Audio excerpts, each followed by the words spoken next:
अंधेरी रात थी, आकाश में बादल गरज रहे थे और दूर कहीं बिजली चमककर रहस्यमयी सन्नाटा तोड़ देती थी।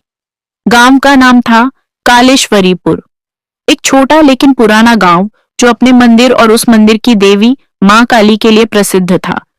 गांव के लोग कहते थे कि जब भी कोई बड़ा संकट आता है, मां काली स्वयं प्रकट होकर अपने भक्तों की रक्षा करती है। गांव के किनारे एक पुराना जंगल था, शवकुंड वन। कहते हैं कि उस जंगल में रात के समय कोई नहीं जाता, क्योंकि वहां मां काली का एक गुप्त स्थान है जहां केवल सच्चे साधक ही जा सकते हैं। एक दिन गांव में एक अजनबी साधु आया। उसका नाम कोई नहीं जानता था, बस लोग उसे अघोरी बाबा कहने लगे।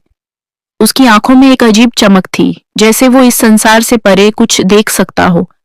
अघोरी बाबा दिन में मंदिर के बाहर बैठकर जय काली मां का जप करता और रात में गायब हो जाता। किसी को नहीं पता था कि वो कहाँ जाता है, लेकिन एक दिन एक लड़का, नाम उसका मोहन, बाबा के पीछे पीछे चल पड़ा। रात का समय था, चांद बादलों के पीछे छिपा हुआ था। मोहन ने देखा कि बाबा जंगल की ओर बढ़ रहे हैं और उनके हाथ में एक जलती हुई मशाल थी।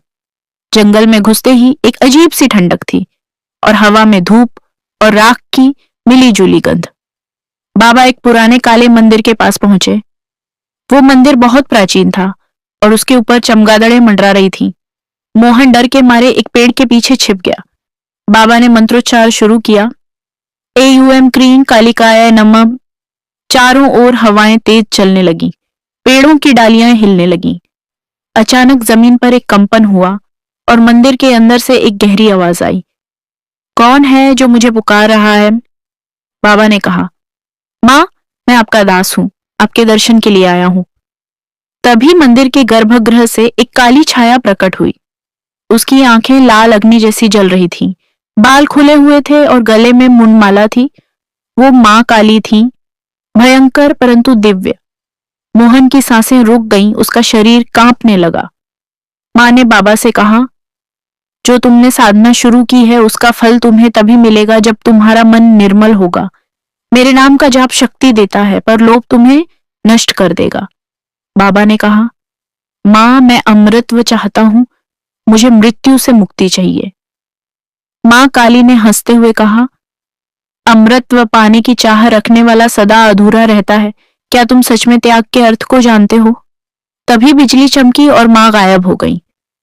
बाबा वहीं बैठकर ध्यान में लीन हो गया।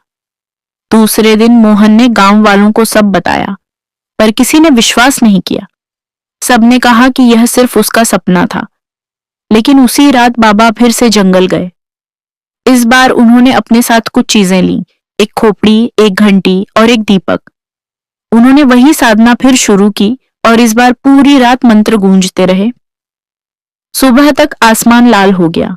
जब गांव वाले मंदिर पहुंचे तो देखा कि बाबा वहां नहीं है, सिर्फ उनके कपड़े और राख का एक ढेर पड़ा था।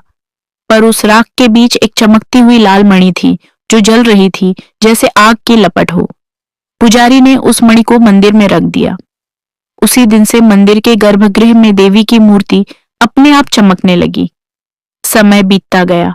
100 साल बाद भी वो मणि उसी तरह जल रही थी। कहते हैं कि हर अमावस्या की रात उस मंदिर से घंटियों की आवाज सुनाई देती है और हवा में जय मां काली का नाद गूंजता है।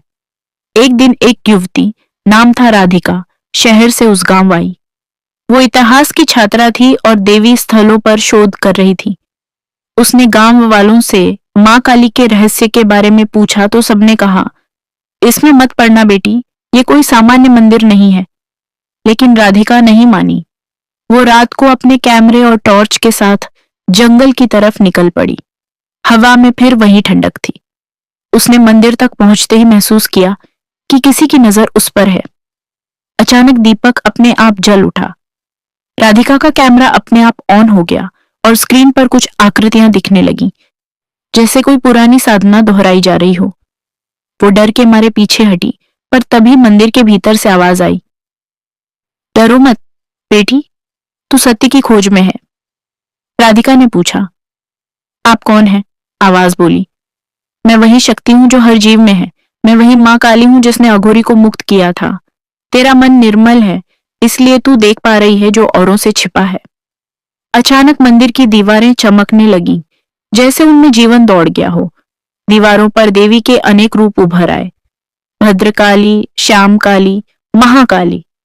राधिका रो पड़ी और बोली, माँ, अगर आप सत्य हैं तो मुझे ज्ञान दीजिए। माँ की आवाज गूंजी, ज्ञान वही पाता है जो भय को छोड़ देता है। जब तू अपने भीतर की अंधेरी राहों को पहचान लेगी तभी तू मुझे पाएगी। राधिका बेहोश हो गई। सुबह जब गांव वाले उसे पाए, वो मंदिर के सामने बैठी थी, पर उसकी आंखों में शांति थी, जैसे उसने कोई दिव्य दर्शन किया हो।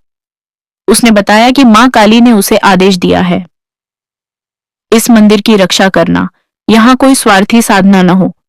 उस दिन से मंदिर के पास कोई तंत्र साधक नहीं गया। हर साल अमावस्या को राधिका वहां दीपक जलाती और मंदिर के आसपास अद्भुत प्रकाश फैल जाता। लोग कहते हैं, अब भी रात के तीसरे पहर जब हवा शांत होती है तो मंदिर की घंटियां अपने आप बजती है और हवा में मां काली की फुसफुसाहट सुनाई देती है। भय मत कर, मैं शक्ति हूं, मैं रक्षा करूंगी। और इस तरह कालेश्वरीपुर का वह रहस्यमयी मंदिर आज भी मां की उपस्थिति का प्रमाण है।